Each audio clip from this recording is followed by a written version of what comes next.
Development timeline of Super Mario Galaxy 1996–a 1997, post a Super Mario 64 reflection. Shortly after the release of Super Mario 64, 1996, Nintendo staff began reflecting on the unintended consequences of early 3D game design. While Super Mario 64 was revolutionary, developers noticed a growing divide among players. Some players felt 3D games were confusing, disorienting, or too difficult. Issues included depth misperception, getting lost, and motion sickness. Assistant director Yoshiaki Koizumi believed these problems stemmed from overly complex camera systems designed to compensate for 3D space. These camera solutions, while functional, became intimidating and cumbersome. In response, Shigeru Miyamoto assembled a small team within Nintendo Ed to conceptualize a successor to Super Mario 64, tentatively titled Super Mario 128.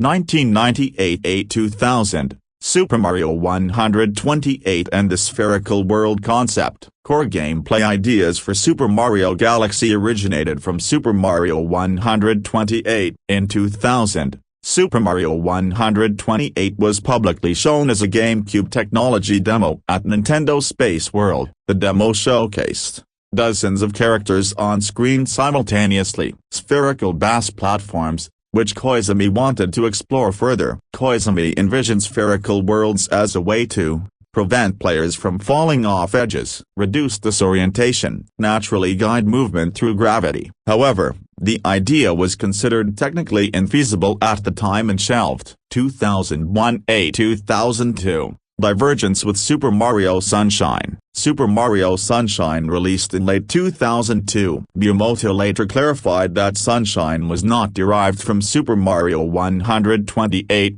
but rather a direct continuation of Super Mario 64. Koizumi later expressed regret over Sunshine's multiple camera modes, as choosing a camera angle became a burden for players. The dissatisfaction reinforced the need for a cleaner, more intuitive 3D Mario design. 2003–2004, formation of Ed Tokyo and Jungle Beat. In 2003, the newly formed Nintendo Ed Tokyo began work on Donkey Kong Jungle Beat. During development, staff discussed combining their talents to create the next major Super Mario game. Koizumi agreed after seeing how well the team collaborated on Jungle Beat. After Jungle Beat wrapped in late 2004, Miyamoto formally encouraged the team to begin development on the next large-scale Mario title, revisit and finally realize the spherical platform concept. 2005, Super Mario Revolution and Wii Transition. Koizumi prepared formal design documents for a Wii project under the working title Super Mario Revolution. The Wii hardware was still in development. The game was designed as a 3D action platformer set on small spherical worlds,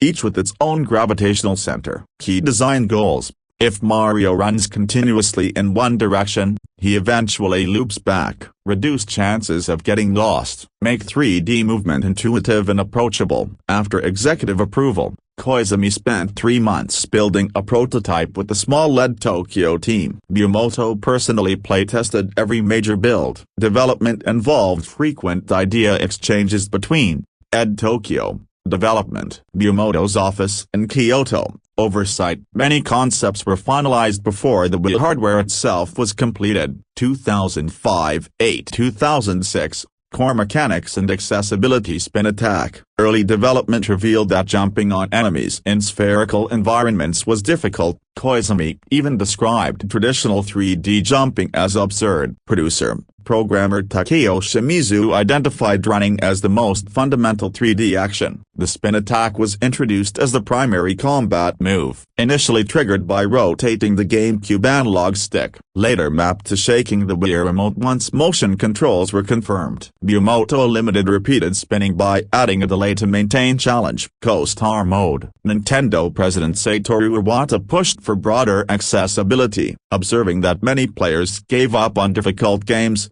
the team introduced cooperative play. One player controls Mario, the second player controls the Wii remote pointer. This allowed inexperienced players to participate and enjoy the game. 2006, difficulty balancing and gravity experiments. Early builds were designed to be playable by ages 5 to 95. Miyamoto felt the game lacked tension and challenge. Koizumi proposed reducing Mario's health from 8 hits, SM64, Sunshine, to 3 hits, compensated with more 1-up mushrooms and checkpoints. Gravity-based design initially faced skepticism. Koichi Hayashida felt spherical platforms clashed with jumping. Takeo Shimizu feared technical impossibility. Once implemented, Shimizu described the experience as totally fresh. Level designer Futoshi Shirai embraced the concept, designing imaginative planets shaped like apples. Ice cream. Space allowed unprecedented creative freedom. Miyamoto considered Galaxy the true successor to Super Mario 64, fully replacing the abandoned Super Mario 128. 2006–2007,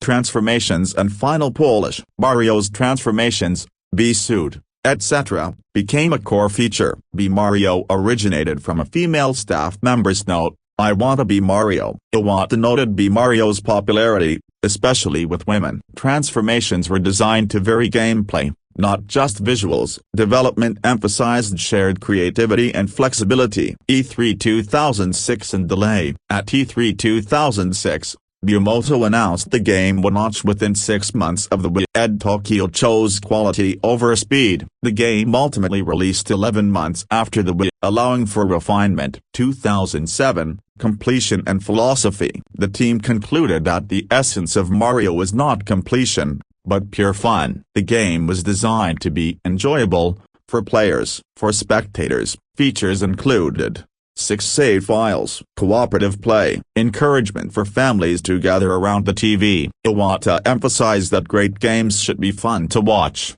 not just play. Music development. 2006–2007, composer Mohito Yokota initially envisioned a Latin American-inspired soundtrack. His early compositions were rejected by Koji Kondo, who challenged the cute Mario perception. After reworking the concept, Yokota presented 3 styles to Miyamoto. Miyamoto chose the orchestral, space-like sound. The soundtrack ultimately featured 28 orchestral tracks, performed by a 50-person orchestra. Yokota and Kondo split composition duties to ensure variety. Sound effects were synchronized precisely to gameplay using MIDI and tempo-controlled orchestral recordings. 2008, soundtrack release. Official soundtrack released January 24, 2008, Japan. 2 editions. Original soundtrack, 28 tracks. Platinum edition, 81 tracks. Later included in North American Wii bundles in 2011.